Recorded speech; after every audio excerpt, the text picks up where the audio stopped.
ಬಂದಂತ ಸಂದರ್ಭದಲ್ಲಿ ಆಪರೇಷನ್ ಅನ್ನುವ ಪದ ಸರ್ವೇ ಸಾಮಾನ್ಯ.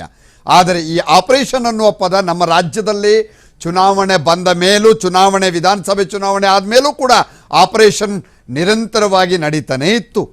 ಆದರೆ ಈಗ ಇನ್ನೊಂದು ರೀತಿಯ ಆಪರೇಷನ್ ಶುರುವಾಗಿದೆ.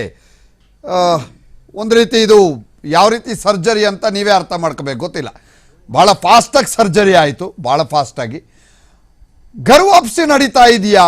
ಹಾಗಾದರೆ ಯಾರ್ಯಾರು ಪಕ್ಷದಿಂದ ಬಿಟ್ಟು ಹೋಗಿದ್ದಾರೆ ಅವರೆಲ್ಲರೂ ಕೂಡ ವಾಪಸ್ ಕರೆತರುವಂತಹ ಪ್ರಯತ್ನ ಒಂದು ಕಡೆಯಿಂದ ನಡೀತಾ ಇದೆಯಾ? BY ವಿಜಯೇಂದ್ರ ಅವರು ಬಿಜೆಪಿಯ ರಾಜ್ಯಾಧ್ಯಕ್ಷರಾದ ನಂತರ ಒಂದು ಮಾತನ್ನ ಕೊಟ್ಟಿದ್ರು ಹೈಕಮಾಂಡ್. ಆಮೇಲೆ ಒಂದಷ್ಟು ಜನ ಕೇಳ್ತಾ ಇದ್ರು, ವಿಜಯೇಂದ್ರ ಅವರು ಈ ಸ್ಥಾನವನ್ನ ನಿಭಾಯಿಸೋದಕ್ಕೆ ಸಾಧ್ಯನಾ ಅನ್ನುವಂತಹ ಒಂದಷ್ಟು ಮಾತುಗಳು ಒಂದಷ್ಟು ಕಡೆಯಿಂದ ಬಂದಿತ್ತು. ಆದರೆ ಸಾಧ್ಯ ಅನ್ನೋದನ್ನ BY ವಿಜಯೇಂದ್ರ ಸಾಧಿಸಿ ತೋರಿಸಿದ್ದಾರೆ. ಎಸ್, ಶೆಟ್ಟರ್ ಘರ್ ವಾಪಸಿ ಆಯಿತು. Next Reddy, Janardhana Reddy and Lakshman ಸವದಿನ.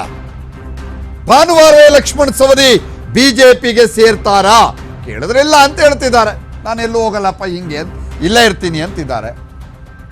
ಜಗದೀಶ್ ಶೆಟ್ಟರು ಅದನ್ನೇ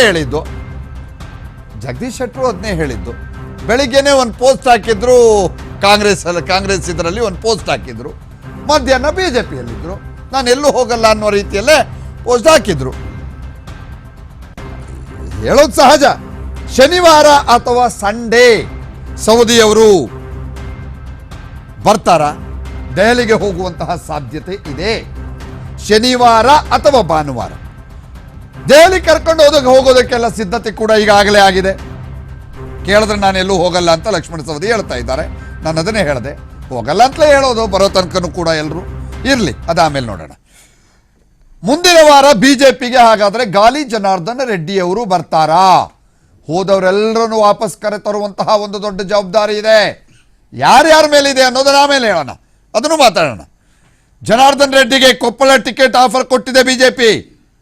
ಆಮೇಲೆ ಸ್ವಲ್ಪ ದಿವಸದ ಹಿಂದೆ ಹೋದ್ರೆ ಅರುಣಾಲಕ್ಷ್ಮಿ ಅವರು ಒಂದು ಮಾತು ಹೇಳಿದರು. ಏನು? ಸಿಂಹ ಒಂಟಿಯಾಗೆ ಬರುತ್ತೆ ಅಂತಂದಿದ್ರು ಅರುಣಾಲಕ್ಷ್ಮಿ ಅವರು. ಒಂದು ಹಿಂಟ್ ಕೊಟ್ಟಿದ್ರು, ಸಿಂಹ ಒಂಟಿಯಾಗೆ ಬರುತ್ತೆ ಅಂತ. ಅದಕ್ಕೆ ಶ್ರೀರಾಮುಲು ಅವರು ಹೇಳಿದ್ರು, ರೆಡ್ಡಿಯವರು ಬಂದರೆ ನಮ್ಮ ಅಭ್ಯಂತರ ಏನೂ ಇಲ್ಲ ಅಂತಂದಿದ್ರು. ಒಂದು ಅಲ್ಲೂ ಹಿಂಟ್ ಬಂತು. ಬಿಜೆಪಿಯನ್ನ ಯಾರ್ಯಾರು ಬಿಟ್ಟು ಹೋಗಿದ್ದಾರೆ ಅವರೆಲ್ಲರನ್ನೂ ಕೂಡ ವಾಪಸ್ ಕರ್ಕೊಂಡು ಬಂದು ಬಿಜೆಪಿಗೆ ಸೇರಿಸುವಂತಹ ಪ್ರಯತ್ನ ನಡೀತಾನೆ ಇದೆ. ಯಾರನ್ನು ವಾಪಸ್ ಕರೆತರುತ್ತೆ ಹಾಗಾದ್ರೆ? ಯಾರು ಒಂದು ಜೋಡಿ ಇದೆ ಇಲ್ಲಿ. ಅಪ್ಪ ಮಗನ ಜೋಡಿ ಒಂದಾದ್ರೆ, BS ಯಡಿಯೂರಪ್ಪನವರು ಮತ್ತು ವಿಜೇಂದ್ರ ಅವ್ರ ಜೋಡಿ ಒಂದಾದ್ರೆ, ಯಡಿಯೂರಪ್ಪನವರಿಗೆ ಜೊತೆಗೆ ಇನ್ನೊಂದು ಕೈ ಕೂಡ ಬಲವಾಗಿ ಸೇರ್ಕೊಂಡಿದೆ. ಅದು ಕುಮಾರಸ್ವಾಮಿ ಅವರ ಕೈ. ಕುಮಾರಸ್ವಾಮಿ ಅವರು ಮತ್ತು ಯಡಿಯೂರಪ್ಪನವರು ಸೇರಿ ಯಾರ್ಯಾರನ್ನ ಕರ್ಕೊಂಡು ಬರ್ತಾರೆ ಪಕ್ಷಕ್ಕೆ? ಇಬ್ಬರು ಮಾಜಿಗಳ ಮೈಂಡ್ನಲ್ಲಿ ಯಾರ್ಯಾರಿದ್ದಾರೆ? ಬಿಜೆಪಿಗೆ ಪ್ಲಸ್ ಆಗೋದ್ರ ಕುಮಾರಸ್ವಾಮಿ ಅವರು ಬಂದು NDAಗೆ ಸೇರ್ಕೊಂಡು ಪ್ಲಸ್ ಆಗಿ ಹೋದ್ರ, ಪ್ಲಸ್ ಆಯ್ತಾ ಇದು ಅಂತ. ಎಸ್, ಲಿಂಗಾಯತ ಡ್ಯಾಮ್ ರಿಪೇರಿ ಮಾಡ್ತಾ ಇದ್ದಾರೆ ಯಡಿಯೂರಪ್ಪನವರು. ಯಾಕಂದ್ರೆ ಕಳೆದ ಬಾರಿ ಚುನಾವಣೆಯಲ್ಲಿ ಕೈ ಕೊಟ್ಟಿದ್ದೆ ಈ ಅಂಶ, ಇದೇ ಅಂಶ ಕೈ ಕೊಟ್ಟಿದ್ದು. ಈಗ ಅದನ್ನ ಡ್ಯಾಮ್ನ ರಿಪೇರಿ ಮಾಡಬೇಕು. ಲಿಂಗಾಯತ ವೋಟ್ ಬ್ಯಾಂಕ್ನ ಎಲ್ಲ ಕೂಡ ಇಲ್ಲೇ ಕ್ರೋಢೀಕರಿಸ್ಕೋಬೇಕೀಗ.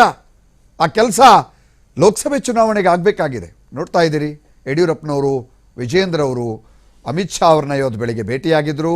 ಕೇವಲ ಇವರಿಬ್ಬರೇ ಹೋಗಲಿಲ್ಲ, ಜೊತೆಗೆ ಜಗದೀಶ್ ಶೆಟ್ಟರನ್ನು ಕರ್ಕೊಂಡು ಹೋಗಿದ್ರು.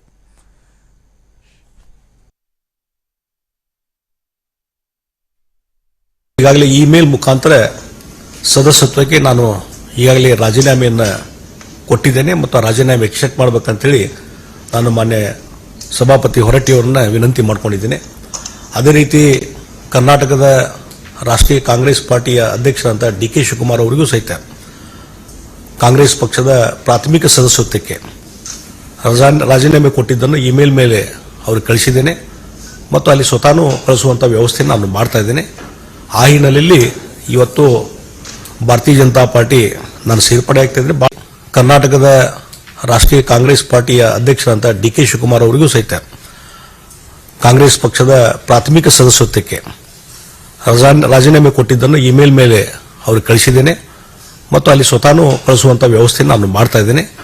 ಆ ಹಿನ್ನೆಲೆಯಲ್ಲಿ ಇವತ್ತು ಭಾರತೀಯ ಜನತಾ ಪಾರ್ಟಿ ನಾನು ಸೇರ್ಪಡೆ ಆಗ್ತಾ ಇದ್ದೇನೆ. ಬಹಳ ಮುಖ್ಯವಾಗಿ ಇವತ್ತು ದೇಶದ ಮುಂದೆ ಇರುವಂಥದ್ದು, ದೇಶವನ್ನು ಒಗ್ಗೂಡಿಸುವಂಥದ್ದು, ದೇಶದ ರಕ್ಷಣೆ ಮತ್ತು ದೇಶದ ಹಿತರಕ್ಷಣೆ. ಈ ಹಿನ್ನೆಲೆಯಲ್ಲಿ ಕಳೆದ 10 ವರ್ಷದಿಂದ ನಮ್ಮ ದೇಶದ ಪ್ರಧಾನಮಂತ್ರಿ ನರೇಂದ್ರ ಮೋದಿಜಿಯವರು ಏನು ಭಾರತದ ಒಂದು ಪ್ರಗತಿಗೆ, ಇಡೀ ಜಗತ್ತಿನಲ್ಲಿ ಭಾರತದ ಒಂದು ಶಕ್ತಿ ವೃದ್ಧಿಸಲಿಕ್ಕೆ ಏನು ಕೆಲಸ ಮಾಡಿದ್ದಾರೆ, ಅವರು ಮತ್ತೊಮ್ಮೆ ಪ್ರಧಾನಮಂತ್ರಿಗಳಾಗಬೇಕು, ಮತ್ತೊಮ್ಮೆ ಅವರ ನಾಯಕತ್ವದಲ್ಲಿ ದೇಶದಲ್ಲಿ ಒಂದು ಹೆಚ್ಚಿನ ಶಕ್ತಿ ಬರಬೇಕು ಅನ್ನುವಂಥ ಹಿನ್ನೆಲೆ ಇಟ್ಟುಕೊಂಡು ಮತ್ತು ಭಾರತೀಯ ಜನತಾ ಪಾರ್ಟಿ ಇನ್ನೂ ಹೆಚ್ಚು ಶಕ್ತಿಯುತವಾಗಿ ಬೆಳಿಬೇಕು ಅನ್ನುವಂಥ ವಿಷಯ ಇಟ್ಟುಕೊಂಡು ಇವತ್ತು ಭಾರತೀಯ ಜನತಾ ಪಾರ್ಟಿಗೆ ನಾನು ಮರು ಸೇರ್ಪಡೆ ಆಗ್ತಾ ಇದ್ದೇನೆ. ಹೀಗಾಗಿ ಇದರಿಂದ ಬಹಳ ಒಂದು